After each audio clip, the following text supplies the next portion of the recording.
Hey guys, Crazy Postman here. Well, it looks like my beloved Hyundai Ioniq-5 has another safety recall, and what makes this one extra annoying is it's literally the same thing that I got recalled for last year. If you remember, I did a video going to the Billingsley Ford Hyundai dealer in Lawton and getting that looked at, and they did a software update and supposedly that fixed it. Well, no. My car continued to overheat during charging.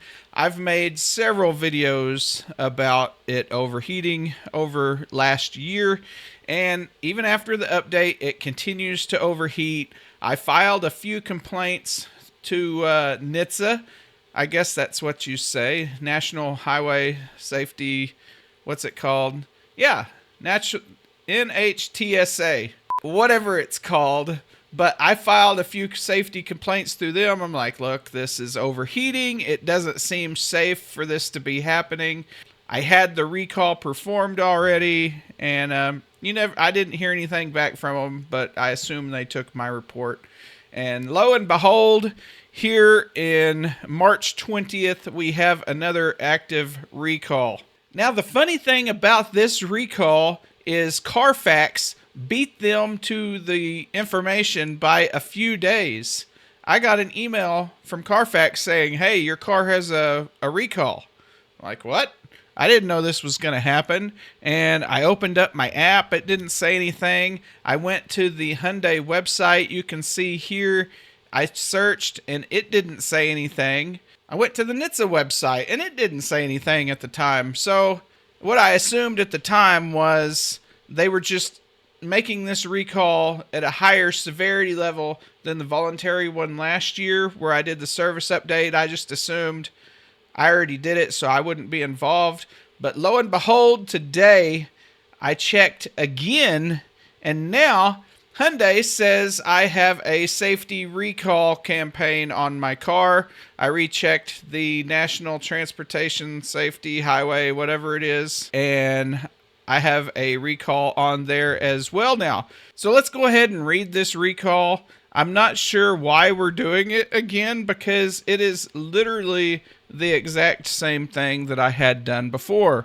They're going to check your car for any error codes, and if it shows error codes, they will replace a fuse in the ICCU maybe. So, same thing that was happening before. Let's go ahead and read this together here on the Hyundai website. So this is campaign recall 257. Hyundai Motor North America is initiating a recall campaign 257/021G safety recall addressing a condition. Man, can they spell or what? Addressing a condition involving the ICCU and certain model year Hyundai and Genesis vehicles. There's a couple of grammar errors in here. There's no space right there. So I'm going to shut up because I'm not the grammar and spelling police because I do plenty of that myself. So Hyundai and Genesis is conducting this action to ensure the safety of its vehicles for Hyundai and Genesis customers.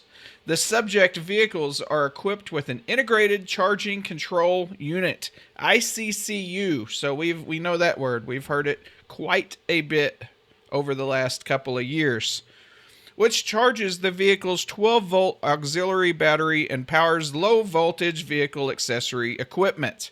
The ICCU may be subject to certain electrical load conditions that can damage internal components and open the ICCU fuse. An open ICCU fuse results in the inability to charge the 12-volt auxiliary battery. Upon fault detection and accompanied by a series of driver warnings, the vehicle will enter a design-intended fail-safe driving mode that allows immediate full propulsion while gradually reducing the motive power over an extended time period. The vehicle systems such as airbags, braking, and powered steering will remain operational.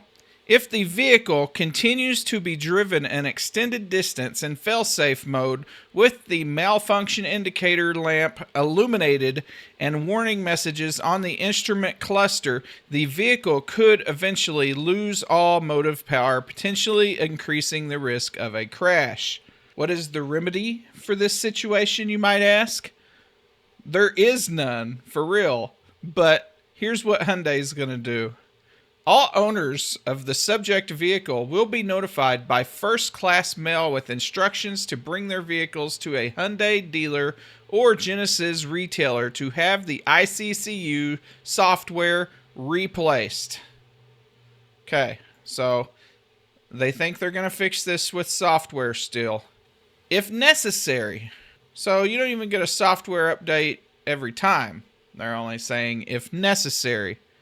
The remedy will be offered at no cost to owners for all affected vehicles, regardless of whether the affected vehicles are still covered under the Hyundai or Genesis New Vehicle Limited Warranty. Now, here's an interesting one. They put it in writing here, but I imagine this won't be easy to acquire.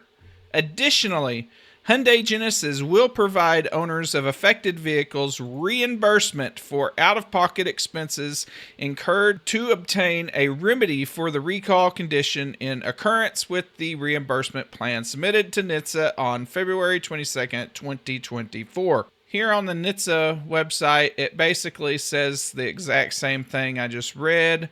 Let's see if there's grammar errors in here. Yeah, it says the same thing. Condition. Oh, it does add this at the end. Manufacturer's note. Owners may also contact the National Highway Traffic Safety Administration. Ah, that's what that means. NHTSA. National Highway Traffic Safety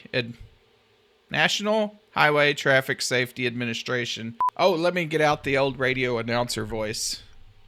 Owners may also contact the National Highway Traffic Safety Administration Vehicle Safety Hotline at 1-888-327-4236 or www.safecar.gov. So I went ahead and hopped right into my app today, and lo and behold, it does say there is an active recall now. So I went ahead and clicked on that, and it tells me DTC check ICCU and ICCU fuse replace. Recall code 257. So I went ahead and clicked that, and it brought up a next available appointment screen. So today is the 20th. The next available appointment for me was the 26th at 4 p.m. So we'll see if they can keep to that. And I successfully scheduled my appointment. So I will let y'all know how this goes. We've done this exact same thing before, so I literally do not think this is going to fix the problem.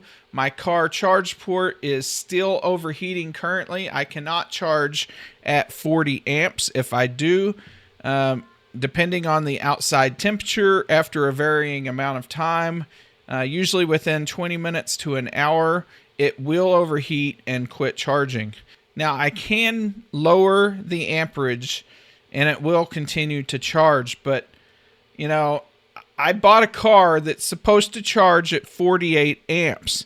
I want it to charge at 48 amps. If I wanted it to charge slow, I could plug it into the 120 regular household outlet and I would never have a problem, but I don't. I want it to charge as fast as possible because, you know, I don't have DC fast charging access. I depend on a battery in my car full at all times because I have parents that live a long ways out of town. What if I need to drop everything and go instantly? I need my car ready to go. So I've made this long enough. I'll go ahead and shut up now and let y'all move on. I will get this recall done and I will report back to y'all exactly what happens. Plus, I'll try to charge it again after the warranty and watch it overheat again. I would bet you $100 to a donut that it's still going to overheat. So thanks for watching this update, and I will see y'all in the next one.